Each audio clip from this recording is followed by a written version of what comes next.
हमारे साथ आज उपस्थित हैं श्री प्रमोद शरोन।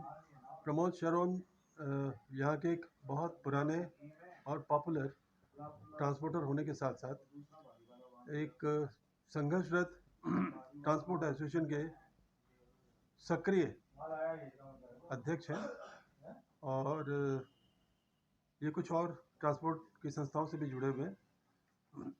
कोरोना के समय में दूसरे उद्योगों के साथ साथ ट्रांसपोर्ट उद्योग ने भी काफ़ी सारे अप्स एंड डाउन्स देखे हैं, बहुत सारी ऊंच नीच चीज़ें देखी हैं। आइए बात करते हैं इनसे।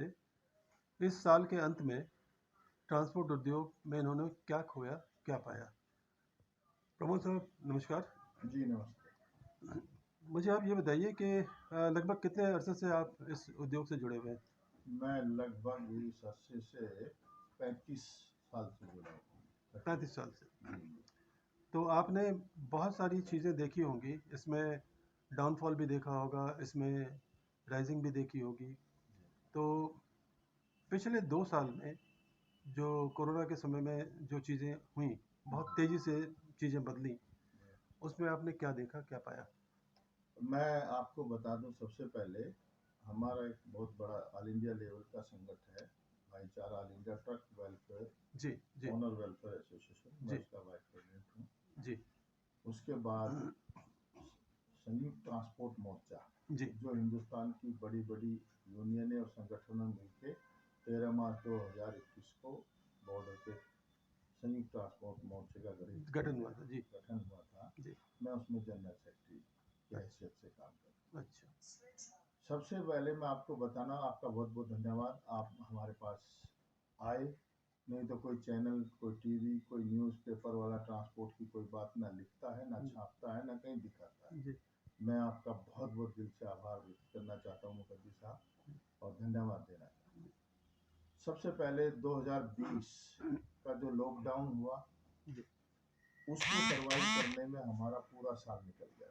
जी। कारण रीजन क्या हुआ, गाड़ियां तो पर्याप्त, मगर माल पर्याप्त नहीं था। जिस वजह से गाड़ियां जहां जिसकी जिस रूट पे गाड़ी चलती थी, उस रूट पे 10-10 दिन, 15-15 दिन खड़ी होकर गाड़ियां रह जाती थी, जिसकी वजह से जो मोटर मालिक थे, छोटे मोटर मालिक थे, बड़े मोटर मालिक, सबने सफर किया है। अपनी टाइम पे किस्तें नहीं दी पाया, गाड़ियों को फाइनेंस कंपनी ने प्रेशराइज किया, किसी की गाड़ी खींच के ले गए, किसी को मजबूरी में अपना घर जेवर बेच के गाड़ियों की किस्तें देने पड़ी, और कुछ हमारे साथियों ने, एक दो ने इसमें अपनी जान भी दे दी, परेशान होकर, जब वो घर के हालत में। फिर 21 का लॉकडाउन हुआ। 21 के लॉकडाउन ने तो इस उद्योग की कमर तोड़ दी। जहां तक मैं समझता हूँ, मेरी रीडिंग है, ये उद्योग 2020 और 21 लॉकडाउन में सबसे ज्यादा अगर नुकसान हुआ तो ट्रांसपोर्ट उद्योग को। क्योंकि ट्रांसपोर्टर कभी इस उससे नहीं चलता कि वो धन इकट्ठा करे, प्रॉपर्टी बनाए। एक एक दो दो ट्रक गाड़ी वाले हैं, अपना गुजारा कर रहे हैं, अपना परिवार पाल रहे हैं, जिसमें उसकी गाड़ी 6-7 साल में जाके फ्री हो जाती है।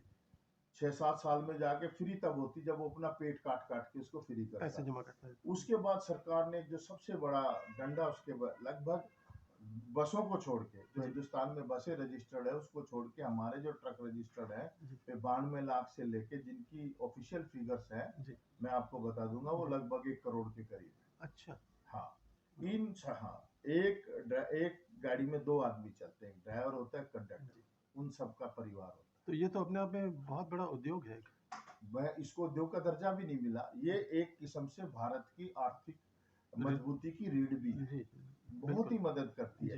इसके ऊपर कितना बोझ लादा हुआ, इतने taxes, road tax, good tax, permit tax, service tax, उसके बाद इसका आपको फिर टोल टैक्स, इसकी तो इतनी कमर तोड़ दी। उसके बाद डीजल के ऊपर कभी कोरोना टैक्स, कभी सेस टैक्स, कभी एजुकेशन टैक्स, जो एक बार लग जाता फिर वो हटता नहीं है। सबसे ज्यादा 2 साल में डीजल ने इतनी कमर तोड़ी है, जिसको कि इसमें से बहुत सारे हमारे भाई या तो वो गाड़ी छोड़ आए फाइनेंसर को, या औने पौने दामों में कबाड़ी वबाड़ी को बेच के जाके कोई रेडी लगा रहा, किसी ने मतलब विड्रॉ करके, हाँ विड्रॉ करके मजबूरी बस।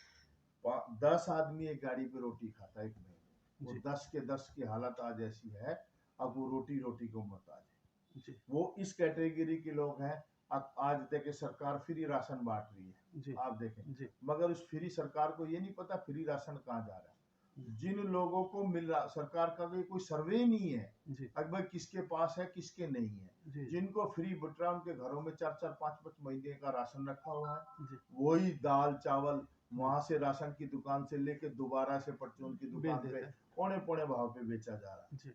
ये फ्री राशन देश में जो बट रहा है ये बंद होना चाहिए। जी जिसका रीजन है कि इस तरह का बर्बादी हो रही, सरकार के जी पैसे की भी बर्बादी हो रही, वो टैक्स पेयर के भी पैसे। जी हर ट्रांसपोर्टर टैक्स देता है, जी उसके बाद किस्तें नहीं दे पाए। किसी ने अगर कोई लोन ले रखा, उन लोन की किस्तें नहीं चुका पाए तो फाइनेंसरों के दबाव इतने पड़े। जी मुझे तो पता नहीं, जो छोटे छोटे भाई हमारे ट्रांसपोर्ट हैं जिन पे 10 लाख 5 लाख का कर्जा था, वो इन फाइनेंस कंपनियों ने इतना दबाव डाल के उनके 10-10 आदमी भेज के उनके परिवारों पे नोटिस भेज के उनको आत्महत्या के लिए मजबूर किया जाए। सरकार सरकार का इस तरफ कोई ध्यान नहीं। अच्छा सरकार ने तो ट्रांसपोर्ट के बारे में सोचना ही छोड़ दिया है। वे मरते हैं मरो, जीते हैं जी। सरकार की सबसे बड़ी तो यही, मैं अभी जो करने जा रही, सरकार ने जो कानून बनाया 10 साल के लिए डीजल की गाड़ियों जी का, ये बिल्कुल गलत है। इतनी तो बेरोजगारी बढ़ेगी जी और एकदम से इस उद्योग की कमर और टूट जाएगी। हमने सरकार से अपने ट्रांसपोर्ट के संयुक्त मोर्चा के माध्यम से एक रिक्वेस्ट भेजी थी। हम बार बार इनके साथ पूरा खतो किताबत कर रहे हैं। जी इनके साथ हमारी वार्तालाप खाते से चल रही है। जी मिनिस्टर को भी, फाइनेंस मिनिस्टर को भी, ट्रांसपोर्ट मिनिस्टर को, इवन देन पीएमओ को भी हम चिट्ठियां लिख रहे हैं जी कि भाई ये मुसीबत है, इन पर हमारा निवारण होना चाहिए। जी मगर कोई सरकार, इतनी अंधी बहरी सरकार मैंने अपनी जिंदगी में नहीं देखी है जो ट्रांसपोर्ट के बारे में ए टू जेड नहीं सोचे। जी नए नए कानून ला दिए जाते हैं। जी आरटीओ ऑफिस की लूट, जी प्राइवेट ठेकेदारों को ठेके दे दिए फिटनेस के, जी वहां लूट। दूसरा सबसे बड़ा है ई वे बिल। जी जो जी ई वे बिल है जी उसमें ट्रांसपोर्ट ऑपरेशन और ई चलान। जी ई चलान, आप गाड़ी जो 50-60 किलोमीटर की स्पीड से चलती जा रही रोड पे, जी उसका ओवरलोड का चलान बना के भेज देते हैं। क्या जी लूट है, जी आपकी गाड़ी के 10 50 100 नंबर 20 नंबर 50 नंबर टोलों से ले लेते हैं जी और उनका ई चलान उनके घर पे भेज देते हैं। अच्छा मतलब ये मनमानी ढंग से मन माने उसके अच्छा बाद वो 20,000 का 25,000 का ई चलान है। अच्छा जब वो परेशान होगा, अगर उसने वो चलान का पैसा जमा नहीं कराया है जी तो वो करेंगे, उसका ना फिटनेस होगी, ना परमिट बनेगा, ना उसकी इंश्योरेंस होगी। और ये कैसे संभव है जबकि वो गाड़ी वहाँ फिजिकली मौजूद ही नहीं है हाँ, तो उसका चालान कैसे वो कट कर जाता रहे होगा हैं। उनके पास पता नहीं क्या सिस्टम है, वो अपने सिस्टम में उनके नंबर डालते हैं, फोटो फर्जी डाल के भेज देते हैं। मेरे पास ऐसे बहुत सारे सबूत है। नहीं तो फिर क्या करते हैं, जी मान लिया जहां का भी वो चलान जिस आरटीओ ने भेजा है, जी जब आदमी आरटीओ के ऑफिस में जाएगा, बाबू कहेगा भाई तो 25,000 लगेंगे, जी चलो हम इसका निवारण कर देते हैं, इतने दे दो इतने ले लो। अच्छा इस तरह का धंधा बहुत जोरों पे चला हुआ अच्छा है। और आज ट्रांसपोर्ट उद्योग का चाहे ड्राइवर है, चाहे कंडक्टर है, चाहे मोटर मालिक है, वो आंदोलन की राह पे चलने के लिए तैयार बैठा जी है। हम सरकार को कई दफे चेता चुके हैं जी और पूरे हिंदुस्तान के ट्रांसपोर्टर, जी आज दिल्ली में देखो कितना बुरा हाल कर रखा। जी और वो लोग तो बहुत जल्दी निर्णय लेने वाले हैं। जी 10 साल की गाड़ियों के ऊपर दिल्ली में तो ये इस तरह से दुनिया, आप 10 करोड़ वोट बैंक है हमारे साथ। जी जी बिल्कुल पूरे हिंदुस्तान में जी ट्रांसपोर्ट के साथ 10 करोड़ पब्लिक जुड़ी जी हुई है। जी हम उनको कन्विंस करेंगे कि सरकार हमारी बातें अगर नहीं मानेगी तो हम आंदोलन की राह पे जाएंगे। चाहे हमें उसके लिए अपने सारे खड़े तो वैसे ही हैं, जी काम तो कुछ हो ही जी नहीं रहा। जी हम पिस रहे हैं, किस्तें हम जी नहीं दे पा रहे टाइम पे। जी फाइनेंसरों ने हमारा जीना हराम कर रखा।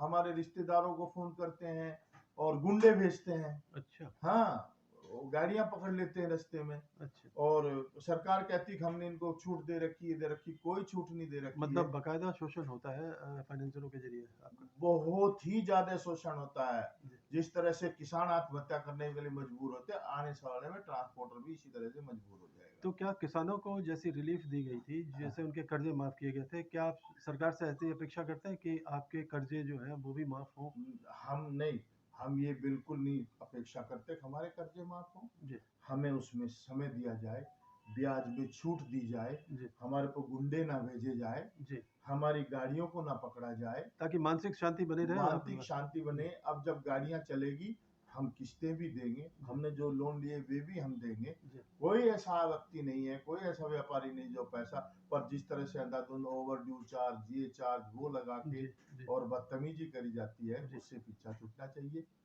डीजल का रेट डाउन, जीएसटी जैसे हमारे माननीय जी प्रधानमंत्री नरेंद्र मोदी कहते हैं एक भारत श्रेष्ठ भारत, जी जम्मू कश्मीर से लेकर कन्याकुमारी तक एक भारत चाहिए, जी उधर नॉर्थ ईस्ट से लेकर इधर एक भारत जी चाहिए। जी तो उसमें क्या है, अगर डीजल को पूरे भारत में डीजल एक समान हो जाए जी तो उसमें कोई समस्या खत्म हो जी। जाएगी। लेकिन एक इसमें एक अड़चन आती है ना कि जहाँ भाजपा शासित राज्य नहीं है, वहाँ वैट और भाजपा शासित राज्यों के जो वैट है वो वैरी करते हैं। तो एक बहुत बड़ा अंतर होता है और एक बहुत बड़ा फैक्टर है रेट में वेरिएशन का। आप ऐसा नहीं मानते?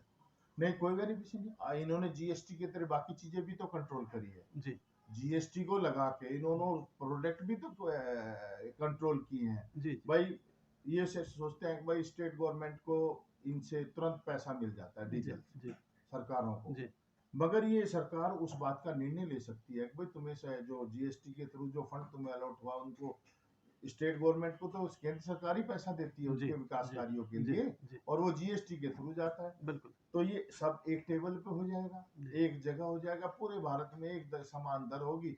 कोई दिल्ली से नहीं भरवाएगा, कोई वहां से नहीं भरवाएगा, और अपना जहां उसको डीजल मिलेगा, जहां सुविधा होगी वहां से लेके निकल जाएगा। प्रमोद भाई, आप ये बताइए कि आपने यूपीए का राज भी देखा है और अब आप एनडीए का राज भी देख रहे हैं। एनडीए के शासन में भी आपने 2-3 शासन देखे हैं लगातार।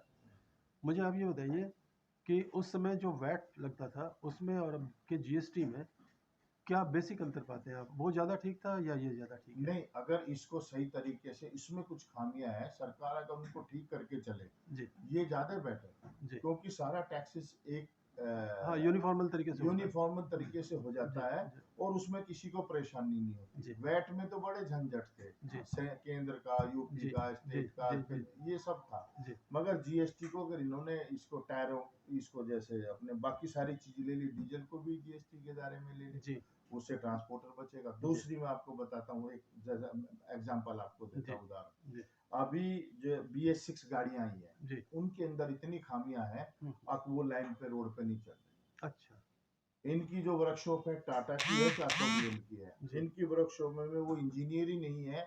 अब जो जब गाड़ी खराब होगी तो 3-3 4-4 दिन खड़ी रहती है, उनको उनकी समझ ही नहीं आती क्या मेंटेनेंस, टेक्नोलॉजी। हाँ मेंटेनेंस के लिए। उसके बाद उसमें जो इन्होंने एड ब्लू जी का एक सिस्टम जोड़ा है, जी वो इतना खतरनाक है, जी अब उससे गाड़ियों का भट्टा बैठ, अच्छा रोड पे गाड़ियां चल नहीं रही है, रोज खराब हो जाती है। अच्छा, किसी को पता है नहीं टेक्नोलॉजी, जी वर्कशॉप में जाएगा, इसका तो फिल्टर खराब है, फेंक दो, जी 3000 का फिल्टर है। जी उसके बाद रोड पे खराब होगी तो आएंगे जी, ये तो मैं नहीं कर सकता, दूसरा आएगा, तीसरा आएगा, एक एक हफ्ता गाड़ियां छोटी छोटी कमियों के लिए खड़ी खड़ी रहती है। रहेंगी जी दूसरा, सबसे बड़ी लूट क्या है, अब से 6 महीने पहले जी एड ब्लू की 20 लीटर की बाल्टी 810 रुपए की आती थी, ठीक अब वह 1500 रुपए की।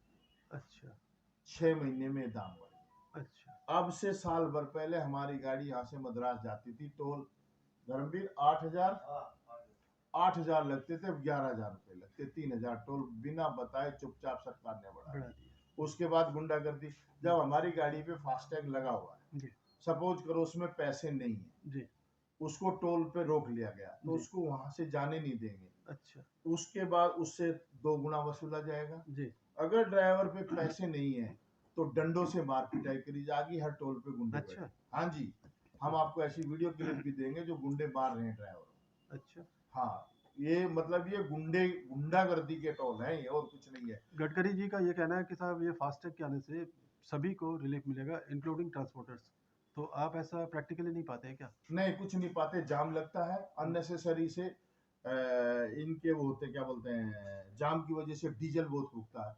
अच्छा टोल ये लगा रहे हैं, जी हम तो इनसे रिक्वेस्ट करते हैं, जी भाई गाड़ी यूपी में घुसी, जी आप सुनो, जी यूपी में घुसी, पूरी यूपी का एक टोल लगा दीजिए, बिल्कुल वहां कट गया, हम्म, उसको जाने दो। जी एमपी में घुसी, पूरी एमपी का एक टोल लगा, जी तो टोल ही 3 होने चाहिए। जी उसके बाद इनके वो स्कैनर लगा दें, जी गाड़ी के नंबर प्लेट से तुरंत पता चल जाए इसका गाड़ी का परमिट कब तक है, फिटनेस कब तक है, इसमें वेट कितना है, जी ताकि कोई हेरा फेरी ना हो। जी इनके लिए लाइन फ्री रखें, तो डीजल ना फूके, डीजल की बर्बादी बंद जी हो जाए, जी एक गुंडागर्दी बंद हो जाए। अगर किसी बाय दी फास्टैग में किसी में पैसे नहीं है, जी तो गाड़ी से डबल तिबल ना वसूल को उसको जाने दे, उसको उस टोल से छोड़ दे। वही अगले टोल पे तो जाएगा, एमपी में घुसेगा, तेरा टोल नहीं कटेगा, गाड़ी रोक ली जाएगी, पिछला भी कटवाओ और अगला भी कटवाओ। अब मुसीबत यह है प्रमोद भाई कि जो माल रखा होता है हाँ उस ट्रक के ऊपर, हाँ वो उसका खुद का नहीं होता है, बल्कि वो तो कैरियर होता है उसका, ठीक है जी। अब उससे उसका जो कस्टमर है जो माल भेज रहा है, हाँ, दिक्कत उसे भी होती है 100% बहुत दिक्कत होती है। माल लेट हो जाता है, जी। माल लेट होता और है, अगर कच्चा माल है तो माल खराब होने के भी खराब चांस होने है। का डर होता है। जी तो इसलिए टोलों पे ये लूट बंद हो। जी और अगर किसी के टोल में पैसे नहीं है जी फास्टैग में, जी तो उस गाड़ी पे नाजायज तरीके से 2 ना वसूले जाए जी। और उसको अगले टोल तक की छूट दी जाए कि अगले टोल तक वो घोड़ा रिचार्ज कराए, निकल वहां से। आने वाले साल को आप कैसा देखते हैं और आप सरकार से क्या अपेक्षा रखते इस हैं? वक्त तो मैं कहूँ जो 2020 और 21 जो है, जी मैं अपने क्षेत्र की बात करता हूँ, अपने ट्रेड की, ट्रांसपोर्ट उद्योग खत्म है, जी इसकी बर्बादी के सिवा ये बहुत ही नीचे चला गया है। जी अगर सरकार ने इसकी तरफ ध्यान नहीं दिया, इनकी आर्थिक मदद नहीं करी, जी इन लोगों को उसमें ब्याज में, टैक्सेस में और टोल को रिड्यूस करना चाहिए। पूरे हिंदुस्तान में 50% कम से कम टोल कम हो जाने जी चाहिए। हमसे तो ये परमिट जब वाले को रोड टैक्स भी वसूलते हैं, जी तो उसको थोड़ा बढ़ा के वहीं वसूल ले, टोल का झमेला खत्म कर दे। गाड़ियों के लिए, ट्रकों के लिए अलग लाइन हो, कैमरे लगे रहें जी और उनका स्कैन हो जाए, भाई इसने पूरे महीने का टोल दे दिया, खत्म होगी कहानी। जी गाड़ी आएगी जाएगी, बड़े झमेले खत्म जी। हो जाएंगे। मतलब चीज़ों को सिंप्लीफाई किया जाए, आपका ये कहना है ना? आसान किया जी जाए उसमें, और ज्यादा इन्होंने अड़झेड़े बेर के। अब गुंडागर्दी कितनी है आप साफ करोगे, आत्मा रो पड़ती है। जी अब जिस तरह से ट्रक ड्राइवरों के पास बदतमीजी होती है। जी आरटीओ के बाबू करते हैं, मारपीट, जेब में अगर पैसे नहीं तो जबरदस्ती छीन लेते हैं। आजकल तो बहुत सारी वीडियो आ रही है, जी अननेसेसरी के चलान हो रहे। क्यों भाई?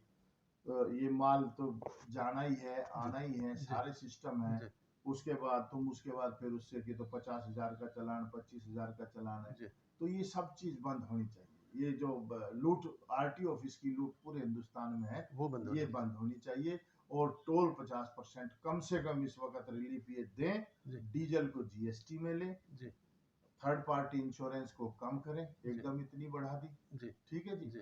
हाँ तो चलिए, आपका बहुत बहुत धन्यवाद। आइए हम बात करते हैं अब अभिलाष जी से। अभिलाष शरोन हमारे साथ उपस्थित हैं। अभिलाष जी नमस्कार। नमस्कार। नमस्कार। अभिलाष जी, ये बताइए कि एज ए यंग ट्रांसपोर्टर आप आज क्या सिनेरियो देखते हैं और इसको किस तरह से आप आगे बढ़ाना चाहते हैं? सर, आगे बढ़ाने के लिए इसमें काम बहुत है, जी पर जब तक सरकार हमें कुछ रिलीफ नहीं देगी, जी हमें मदद नहीं करेगी। जिस तरह सरकार ने एक साल में 4 बार 2 बार लॉकडाउन लगा लिए थे, 2 महीने 2020 में और 2 महीने 2021 में स्टार्टिंग में। जी 12 महीने के अंदर 4 महीने लॉकडाउन था, 8 महीने काम रहा। जी ठीक है, जिस 4 महीनों में हमारी गाड़ियां पार्किंग में ऐसी पड़ी रही। ऐसी की ऐसी खड़ी रही थी। जी इसमें हमें ड्राइवर का भी खर्चा देना था। जी डेली के पार्किंग के 200 रुपए थे, जो जी। हमें पे करने ही करने थे। पार्किंग वाले ने कोई छूट नहीं दी थी। अच्छा। सरकार अगर उस समय भी हमें रिलीफ दे देती, कि हमारी मूवमेंट कर देती गाड़ियों की। जी सरकार ने प्रोडक्शन बंद कर दी, ट्रांसपोर्ट खुला रखा, जी ठीक है, पर इसमें हमारे लिए घाटा था। प्रोडक्शन बंद थी तो हम क्या लोड ले जाते, जी ठीक है। फिर क्या हुआ, एकदम से लॉकडाउन खुला तो अब क्या हुआ, किस्तें तो टूट रही थी जब गाड़ियां नहीं चल रही थी, जब हमें कुछ कमा के नहीं दे रही थी, तो हम किस्तें किस तरह पे करते। बिल्कुल।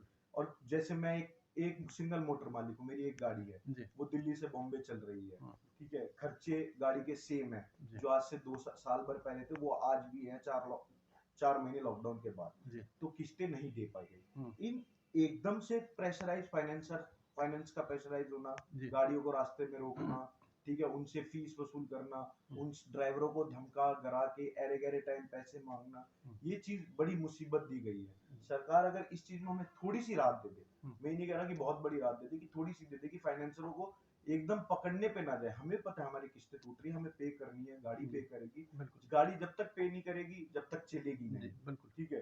तो सरकार इतना हमें राहत दे दे कि हमें फाइनेंसर जैसे बीच राह में गाड़ी रोक लेते थे, जी ये चीज ना करे, ठीक है। जी हमारी जब फाइनेंसर ने हमें फाइनेंस करा था, उसने हमारा ए से जेड तक सारे डॉक्यूमेंट लिए थे। उसे बिल्कुल। हमारा घर पता है, उसे हमारे ऑफिस का एड्रेस पता है, उस पे हमारे हर रिश्तेदारों के नंबर है, बिल्कुल। शायद उसने कहीं हमारी गारंटी भी ली थी, जी तो उसे हर चीज का पता है। हम गाड़ी लेके नहीं भाग सकते, बिल्कुल हम फाइनेंसर के रडार पे हैं। बिल्कुल। हमें कहीं हम ऐसा हिडन केस नहीं हो सकता। बिल्कुल आजकल वो माहौल भी नहीं कि इतनी बड़ी गाड़ी को आप एकदम से गायब कर डिस्मेंटल दें। कर देंगे, गायब कर दें। ठीक है, तो ये जो एरे गेरे टाइम गाड़ी को रोकना, ड्राइवर को धमकाना, है ना, ये चीज एक बार बंद हो जाए, है ना, क्योंकि बड़ी बड़ी फाइनेंस कंपनियां भी ये करती है। मैं नहीं कह रहा कि कोई छोटी फाइनेंस कंपनी, बड़ी अच्छी, मैं नाम नहीं लेने जाऊंगा, अच्छी अच्छी फाइनेंस कंपनियां करती है, गाड़ी को बीच में रोक लेती है। इससे क्या होता है, पूरा एक दिन टूट जाता है। अच्छा, क्या आप ये मानते हैं कि नंबर ऑफ गाड़ी अगर ज़्यादा हो आपके पास तो उससे ओवरहेड्स में कमी आती है? नहीं सर, ऐसा कुछ नहीं है। नहीं ऐसा कुछ नहीं है सर। जब तक मैं आपको बता रहा हूँ ना, एक गाड़ी हो या दो गाड़ी हो, जब तक वो रोड पे नहीं चलेगा, जब तक अच्छे से माल नहीं होगा, जब तक हमें वो एक मुश्त भाड़ा हमें नहीं मिलेगा, जी नहीं तो वो एक गाड़ी कमा के देगी, नहीं वो 10 गाड़ियां कमा के देंगी, जी है ना। एक हमारे जो डीजल है, जो हमारे टोल है, मैं आपको बताऊं, बॉम्बे के टोल भी इतने हाइक कर दिए गए हैं। अभी तो जब वो नेशनल एक्सप्रेस वे बन नहीं रहा, जो 12 घंटे का सफर जी दिल्ली बॉम्बे करेगा, उसके टोल और हाइक कर दिए जाएंगे। जी इस चक्कर में बॉम्बे बहुत छोटा रूट है, भाड़ा भी कम है, इधर से बिल्कुल। भी कम है, उधर से भी कम है, गाड़ी पूरा 600-700 लीटर डीजल खा जाती है छोटी गाड़ी। इसमें हम गाड़ी का खर्चा निकालें, गाड़ी की महीने की 40,000 की किस्त है, किस्त भी निकालनी है, फिर और मेंटेनेंस है, ड्राइवर के खर्चे है। मैं सिग्नल एक गाड़ी चला रहा हूँ, मेरी गाड़ी से 3-4 घर चलते हैं, ड्राइवर है, क्लीनर है, मेरा खुद का घर है। तो अगर जब तक इस चीज में सरकार हमें थोड़ा राहत नहीं देगी, टोलों में नहीं देगी, ये एयर गैर टाइम फाइनेंसर जो पकड़ लेते हैं, क्योंकि बड़ी कंपनियों को सरकार कहेगी कि यार जब तुमने ए टू जेड डेटा इनके पास है, तुम्हारे कागज है, पैन कार्ड, एड्रेस प्रूफ, जब तक उनको संतुष्टि नहीं हो जाती, वो लोन अप्रूव नहीं नहीं देते, करते, बिल्कुल। है ना। जब तक ऐसा सरकार उन्हें कहेगी ये एयर गैर टाइम आप प्रेशराइज करना बंद कर दीजिए, ठीक है, तब तक ये ट्रांसपोर्ट एक स्मूथ वे पे नहीं चल पाएगा। सबसे बड़ी बात यह है मुखर्जी साहब, जी सारी चीज डिमांड एंड सप्लाई पे। जी अगर मान लिया प्रोडक्शन खूब हो, जी 100% प्रोडक्शन हो, जी मार्केट में जब जेब में किसी की पैसा नहीं है, जी परचेजिंग पावर लोगों की कम हो गई, जी तो परचेजिंग पावर होने की वजह से प्रोडक्शन कम हो गई, हम्म, जब बाजार में आप माल बिल्कुल। फेंकोगे वो बिकेगा नहीं है। जी अब मैं अपनी बात करता हूँ, मैंने पिछले 3 साल से ना कोई कोट बनाया ना कोई जर्सी ली, जी ड्यू टू मेरी फाइनेंस रीजन ऐसी हो, जी जो मेरे पुराने कपड़े में वही धो के पहनता हूँ जी और वही पुराने स्वेटर पहन रहा हूँ। जी तो उसका रीजन, मेरे जैसे ऐसे लाखों करोड़ों लोग हैं। बिल्कुल। तो ये सारी चीज जो है सरकार को, इसमें खाली रोटी फ्री देने से कुछ नहीं होगा साहब। जी जी लोग कहते हैं टका शेर बजा, जी टके सर खाजा। जिस जी देश का राजा प्रजा को फ्री रोटी खिलाता हो तो उस बर्बादी की राह पे बिल्कुल ले जाता है, उस देश को खत्म करने की राह पे ले बिल्कुल जाता है। बिल्कुल। फ्री कुछ नहीं मिलना चाहिए। मैं तो कहूँ जो टीके लगा रहे हैं साहब, वो भी फ्री होने ये भी 100 रुपए ले लेते, चाहे बिल्कुल। जिसके पास पैन कार्ड है, टैक्स पेयर है, उससे 100 रुपए की चार्ज ले लेते, उसको भी फ्री मत लगाए। फ्री कुछ भी ना दें, जी बंदों के लिए रोजगार का इंतजाम करें, बहुत बढ़िया। उसकी आर्थिक रूप से मदद जी करें। जी ये फ्री खिला के इसके चक्कर में इस देश को बर्बादी की तरफ ले जा रहे हैं। ये जो नहीं होना, फ्री बंद होनी चाहिए, चाहे फ्री कुछ भी हो। बहुत बढ़िया। चलिए, हाँ। बहुत बहुत धन्यवाद शरण साहब आपका। नमस्कार। धन्यवाद।